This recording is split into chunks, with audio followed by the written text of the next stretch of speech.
There are some jobs that are just cool. Like, take my job, for instance. I'm a well-respected, very famous, very well-known, extremely knowledgeable, brave and humble, yet strikingly down-to-earth vampire superstar. So obviously my job is awesome. But there are even some jobs that are, dare I say, more cool than mine. And that's what today's guest artist, Keith Garletts, is all about. Not only is he a Magic the Gathering alumnus, but he is also an art teacher of an incredible program. Well, I don't want to spoil it, just check it out for yourself. Okay, so that is quite a studio that's back there. Is that a studio? The studio, you're not even seeing the studio, you're seeing the working office though.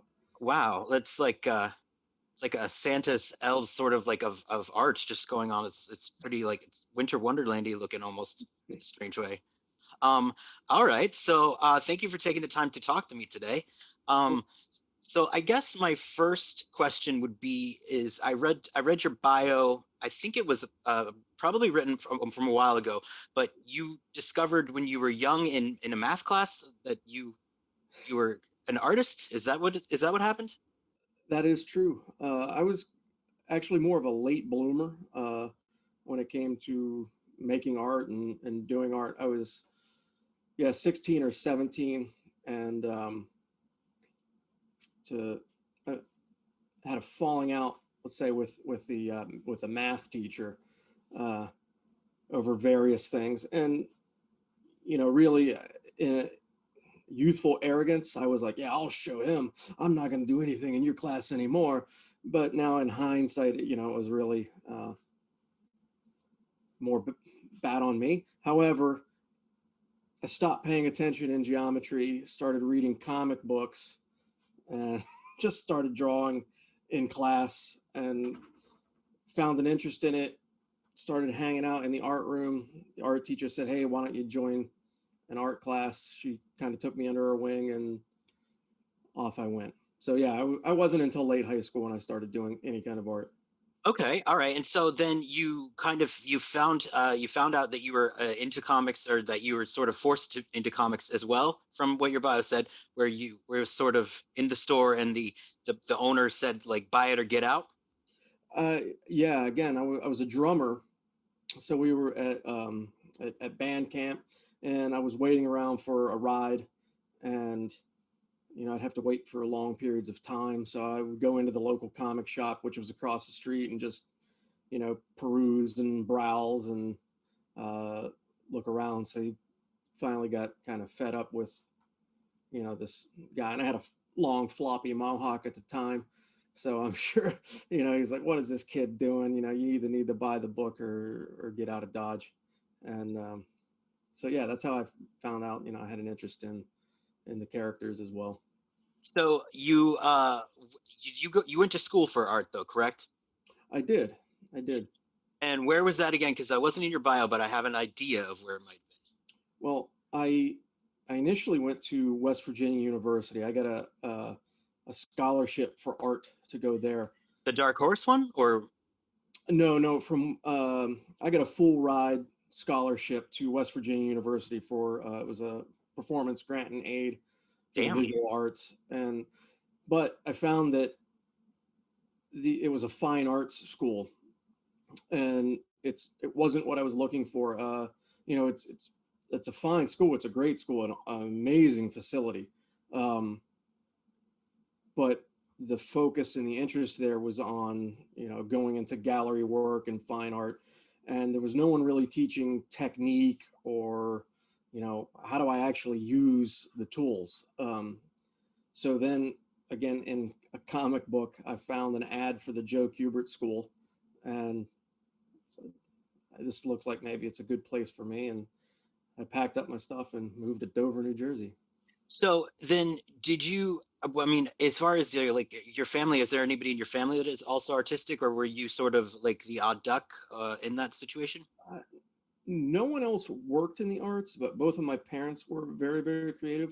uh, my dad was an excellent artist, but they started a family pretty young, and he became a coal miner, and went to work to put food on the table. So he never really got to pursue any kind of artistic passion. he instead spent his life underground. And my mom is also, again, very, very creative, made up a lot of stories along the year, over the years for us, just would read with us, do coloring books, things like that. But I'm the first one that pursued it. Now, you have quite a close relationship with Greg. Did you meet him was that possibly, did you meet him at when you were a student, or is that how you I connected with did. him? Well, I connected with Jean first. Okay, okay. When I was in my third year at the Kubert School, they came around and said, "Hey, we have someone who's looking for someone to, come work at their gallery." I was like, "All right," and Mike Chin was the instructor and I think the job coordinator there at the time, and so he picked a few of us. We came over here. We interviewed with Jean, and even at the time, being in school, I was very hesitant about taking the job or doing that. And as I was on my way out, she just said, "Hey, if you turn this job down, it's going to be the biggest mistake you've ever made in your life." So I said, That's nice. fair enough. And then, so I took the job, and, working with her, then like within the first couple of days, that's when I met, Greg, and, met his brother Tim at the time, and some other people. So now I've known him for over 20 years now. Yeah, it seems like you guys have a familial thing going on. It's almost like Yeah. very close. And so with like, what would you say as he was now? Did you have Greg as a teacher? No, I did not. Okay, He so was not teaching at the time I was there. okay, so what do you think, like, as far as school went, do you feel like that is something that is necessary for an artist or not? Because I hear a lot of people saying yes and no in certain instances. So I like to hear everyone's point of view. It depends on who you are. It does. There are probably people that could go straight into the industry or whatever industry, just on talent alone. However, there is so much that you don't know and you couldn't know. Uh,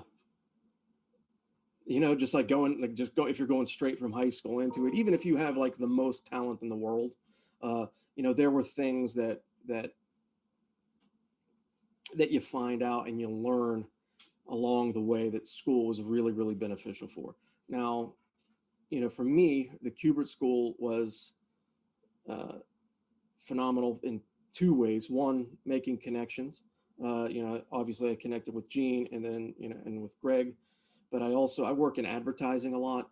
And Right. the guy that I started working with in advertising was in third year when I was in first year, and we became, great friends. So connections.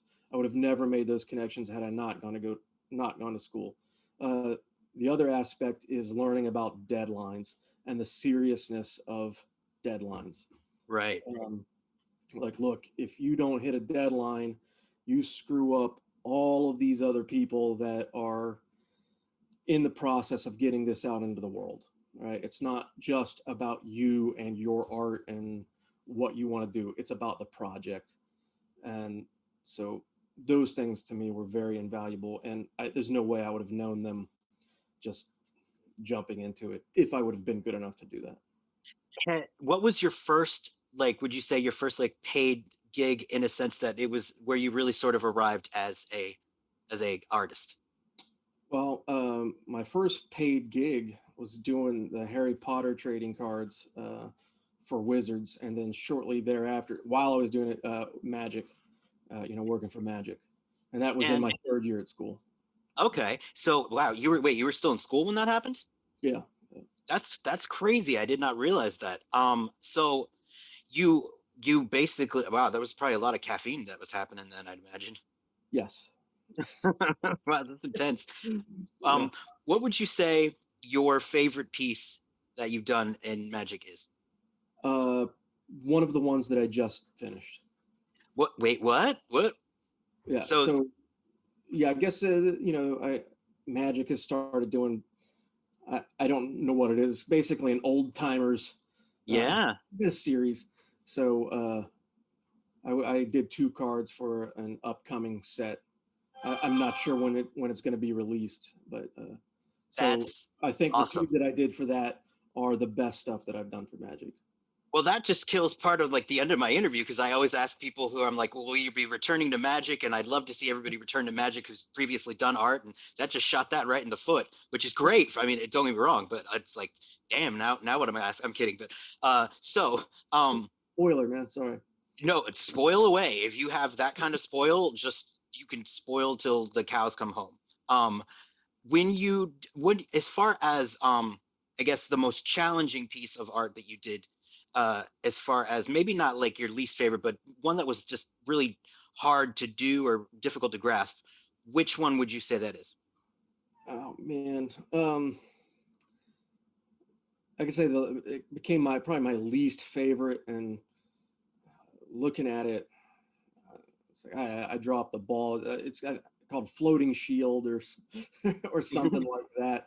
And looking at it now, all these years later, it's just like it's tough to look at. It's remarkable that you were doing that in school. I mean, like I talked to Julie Barrow the other day, and she also was college aged when it happened. And it's just, I mean, that has to be like looking back on it, you have to be like, whoa, I was, hitting it out of the park within a matter of what, a few years. You went from somebody who was a teenager that had not realized that they were going to do art to somebody who was working and now, a professional atmosphere while in school. Yeah, and I mean, and for me, that was due to Jean. I mean, she, she made all that happen for me. Um, Right, right. But she probably wouldn't have gone to bat for you if she didn't. yeah, I hope that's true. Is that true, Jean? Yeah. He was fabulous from the minute I hired him. He just didn't know it. So, well, thank you. Um, I didn't realize it necessarily at the time. Everything was just kind of happening, and that's how it was going. Uh, Looking back on it all those years, uh, it was like, oh wow, I was still in school doing this, and some of the stuff was probably above my skill level, at the time. But I was giving it my all, at the time, really trying to put my best foot forward. Uh, but yeah, I was pretty young. One thing that I've found remarkable about your life as an artist, your career as an artist, is you working as, I believe they call you call your refer to yourself as a facilitator. Yeah. Yep. Okay, so that's amazing, and I'm going to let you sort of describe what it is that I'm talking about, but I'd love to know how you got into that. It's such a phenomenal thing. Okay. So I worked at the Matheny Medical and Educational Center in the Arts Access program. The Arts Access program is for medically complex developmental disabilities. Right? Hmm. So all of our clients there are users of wheelchairs. Most of them are quadriplegic. A lot of them are nonverbal communicators, so they're communicating with various body language. Some will look up for the word yes and down for the word no. We have a woman who would close her fist for yes, um, shake it for I'm thinking, and then completely open it for the word no. Uh, so communication is a challenge for these individuals. However, for the most part, their thinking and their creativity is fully intact. They just didn't have the means to express themselves. So that's where people like me come into play and act as a conduit between them and their canvas. Now, the How method. Sorry, go ahead. how do you become a facilitator? I mean, is it like, how do you find that job? I mean, it sounds like absolutely just wonderful, uh, from both like artistically and I'd say probably from like an emotional standpoint.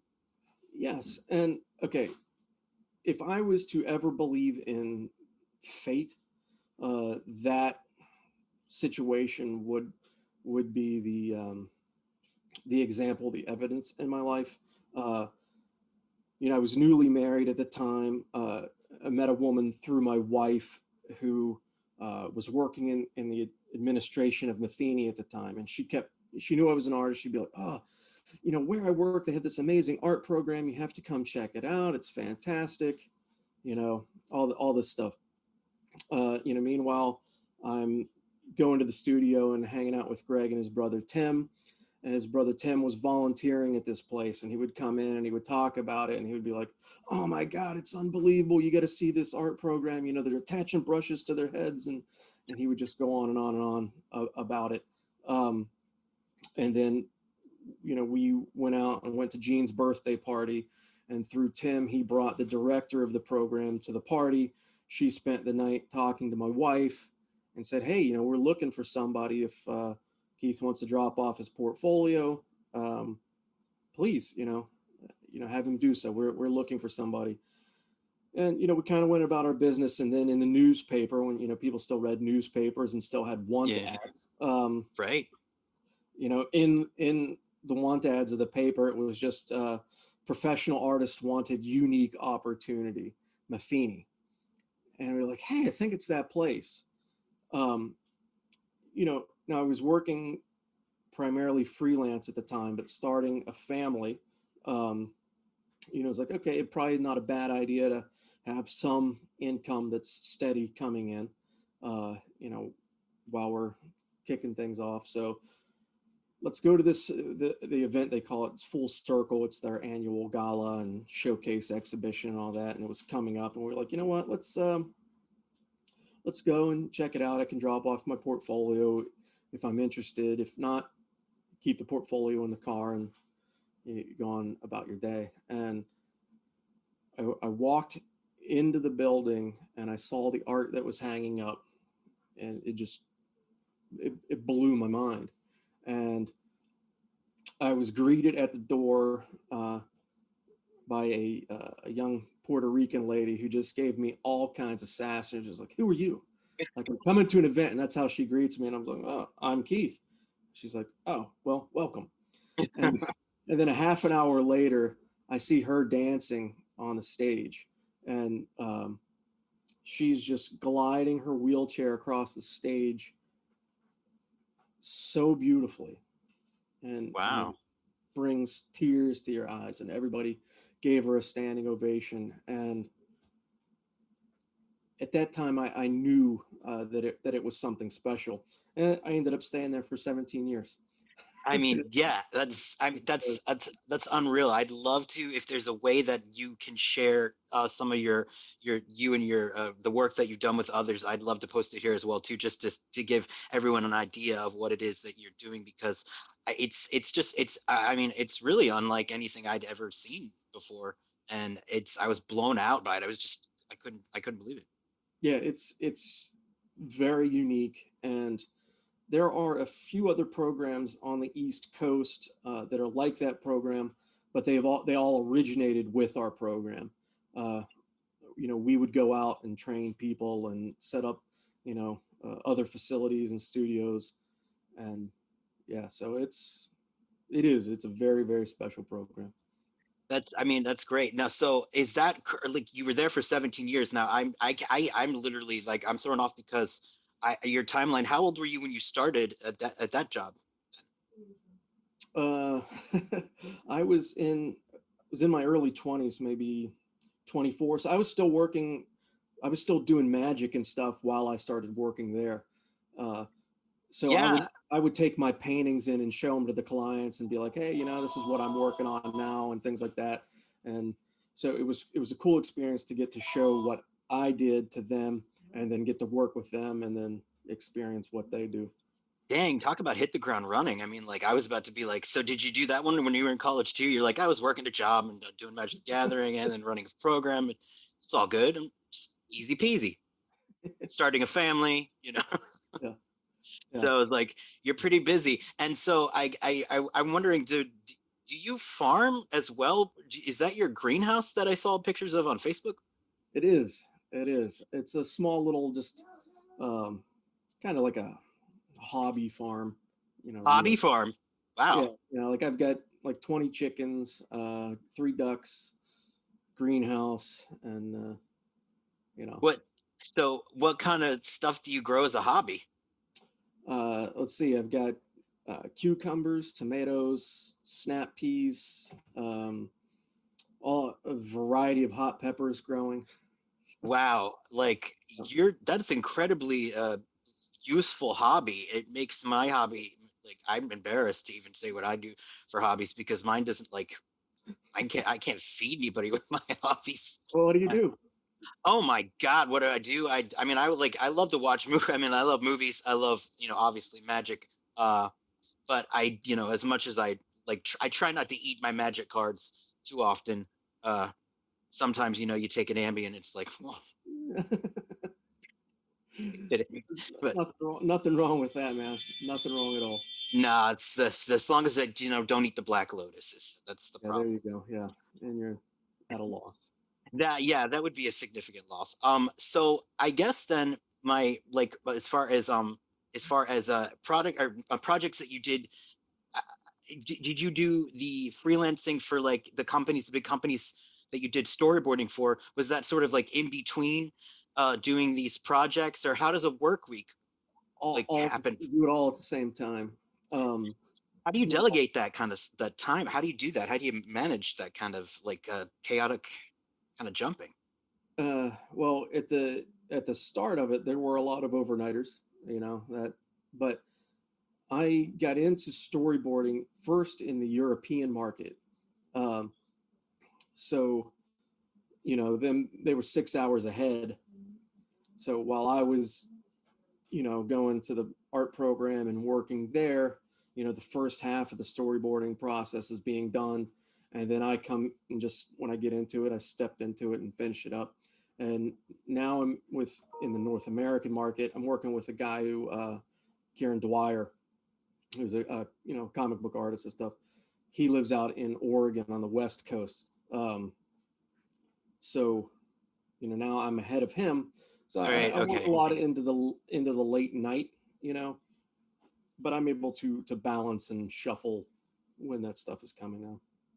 Nice. And so, as far as, and I won't keep it much longer. This will probably be the last couple of questions. But um, first of all, well, is that Frank Zappa on your shirt though? I thought like just a It side is. note. It is Frank Zappa. I Yep. love Frank Zappa. Frank Nice. Zappa's so good. Nice.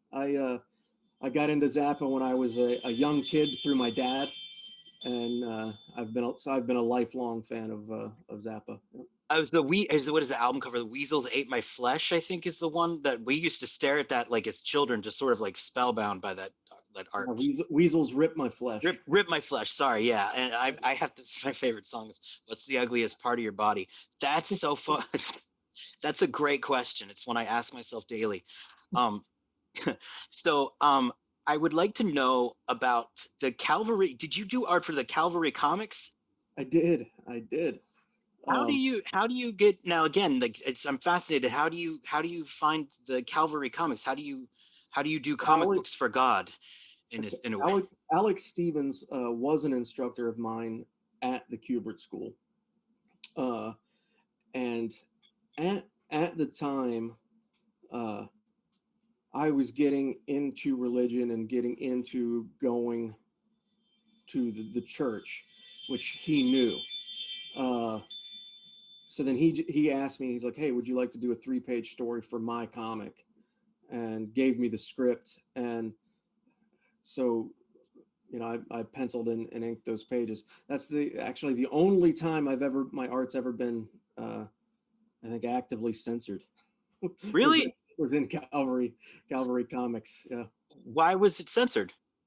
There's like in the end panel, with the wailing of the teeth and gnashing of the flesh scene, I drew worms and stuff coming out of the eyeballs, and I kind of went a little too over the top with the nastiness and Really? That's funny because you look at like the Passion of the Christ and you're like, I mean yeah, that certainly is not I'd say subdued. not at all, not in the least. But it's his comic, and he's publishing it on his dime, and so I had zero problem with him going in and censoring the artwork. It's like, all right, man, you know what? I I understand your audience and your thing. So I wasn't upset, but it's just kind of funny. That's the only time where. Yeah, that is interesting. In your career, you've done a lot of things that you'd think would be sort of automatically assumed to be like. I mean, Magic alone has had, it's passed with, all the people who are afraid that it was, a devil worship game or Yeah, whatnot. yeah, yeah, The satanic panic of the 80s, I guess, or 90s. exactly. Like not really not grounded in anything. But finally, is there anything that you're doing now that you would like to talk about, or that you're allowed to talk about, besides the awesome news that you are returning to Magic? And excuse my dog if they start barking. Dogs are perfectly fine. And trying to think. No, I mean, projects we're working on now is here at Spiderweb Art. We're gearing up for the Trans-Siberian Orchestra Tour. So Ooh. Gene and I are designing the program, and Greg is working on all the art. So that's what we're doing. And Are they're going to tour? Is that because I know that it's touch and go for some people with touring, so they're going to do a tour in 2022, I'm assuming. now they're doing 2021. Oh, 2020. Okay, wow. They're As, hitting the road. as of right now, everything is a go, and so we're steadily marching on. Well, it's been great talking to you today. Thank you so much for taking the time. Okay, and no problem, man. Nice meeting you, and nice talking to you as well. Didn't I tell you that was a cool job? So cool that I'm on the phone right now to apply to the Matheny Art Access program. Oh, hello. Yes, this is YouTuber Alper Markov calling, and yes, it's really me. It's not a prank call. Why would it be a prank? Obviously, you don't own a computer or play Magic the Gathering. You do both. Well, then you surely are acquainted with my channel. Oh, you can stop pretending. I'm just a regular vampire at the end of the day, just like anyone else. Anyway, exciting day for you. I'm interested in being hired for your program, so how can we start the paperwork for that? And by the way, I live on Innistrad, so I'll need a planeswalker to help me with the commute, so... Hello? Hello? They'll call me back. Well, that's all I have for this episode.